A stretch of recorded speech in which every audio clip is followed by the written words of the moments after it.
ಸಂಘಟನಾ ಸೃಜನ್ ಕಾರ್ಯಕ್ರಮದಲ್ಲೇ ಹೊಡೆದಾಟ ನಡೆದಿದೆ. ಎಂಸಿ ಸುಧಾಕರ್, ರಾಜೀವ್ ಗೌಡ ಬೆಂಬಲಿಗರ ಮಧ್ಯೆ ಗಲಾಟೆಯಾಗಿರುವಂತದ್ದು. ಚಿಕ್ಕಬಳ್ಳಾಪುರ ನಗರದ ಶ್ರೀದೇವಿ ಪ್ಯಾಲೇಸ್ನಲ್ಲಿ ಘಟನೆ ನಡೆದಿದೆ. ಎಂಸಿ ಸುಧಾಕರ್ ಹಾಗೆ ರಾಜೀವ್ ಗೌಡ ಬೆಂಬಲಿಗರ ಮಧ್ಯೆ ಗಲಾಟೆ ಆಗಿರುವಂತದ್ದು. ಚಿಕ್ಕಬಳ್ಳಾಪುರ ನಗರದ ಶ್ರೀದೇವಿ ಪ್ಯಾಲೇಸ್ನಲ್ಲಿ ಈ ಘಟನೆ ನಡೆದಿದೆ. ದೆಹಲಿಯಿಂದ ಬಂದಿದ್ದ ಕಾಂಗ್ರೆಸ್ ನಾಯಕರ ಎದುರೇ ಬಡಿದಾಟವನ್ನ ನಡೆಸಿದ್ದಾರೆ ಈ ಬೆಂಬಲಿಗರು. ಎಂಸಿ ಸುಧಾಕರ್ ವಿರುದ್ಧ ರಾಜೀವ್ ಗೌಡ ಬೆಂಬಲಿಗರು ಆಕ್ರೋಶವನ್ನ ಹೊರಹಾಕಿದ್ದಾರೆ.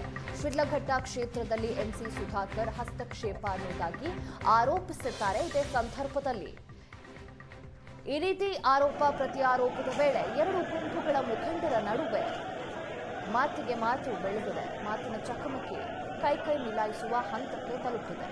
ಮಾರಾಮಾರಿ ನಡೆದಿದೆ. ಕೊನೆಗೆ ಗಲಾಟೆಯನ್ನು ನಿಯಂತ್ರಿಸಿದ್ದಾರೆ ಚಿಕ್ಕಬಳ್ಳಾಪುರ ಪೊಲೀಸರು. ಪೊಲೀಸರೇ ಮಧ್ಯ ಪ್ರವೇಶಿಸಿ ಗಲಾಟೆಯನ್ನು ತಿಳಿಗೊಳಿಸಬೇಕಾಯಿತು. ಕೊನೆಗೆ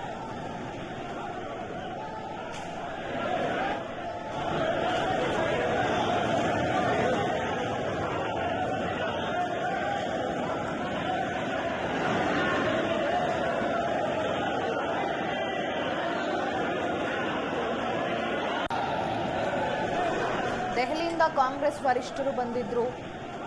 ಅಲ್ಲೊಂದು ಸಭೆಯೂ ಕೂಡ ಆಗ್ತಾ ಇತ್ತು. ಈ ಸಂದರ್ಭದಲ್ಲಿ ಈ ರೀತಿ ಎರಡು ಗುಂಪುಗಳು, ಅಂದ್ರೆ ಒಂದೇ ಪಕ್ಷದ ಎರಡು ಗುಂಪುಗಳು, ಎಂಸಿ ಸುಧಾಕರ್, ರಾಜೀವ್ ಗೌಡ ಬೆಂಬಲಿಗರು ಮಾತಿನ ಚಕಮಕಿ ನಡೆದು ಮಾತಿಗೆ ಮಾತು ಬೆಳೆದು ಈ ರೀತಿ ಗಲಾಟೆ ಮಾಡಿಕೊಂಡಿದ್ದಾರೆ. ಪೊಲೀಸರು ಮಧ್ಯ ಪ್ರವೇಶಿಸಿ ಅವರನ್ನ ಆ ಗಲಾಟೆಯನ್ನ ತಿಳಿಗೊಳಿಸಿದ್ದಾರೆ.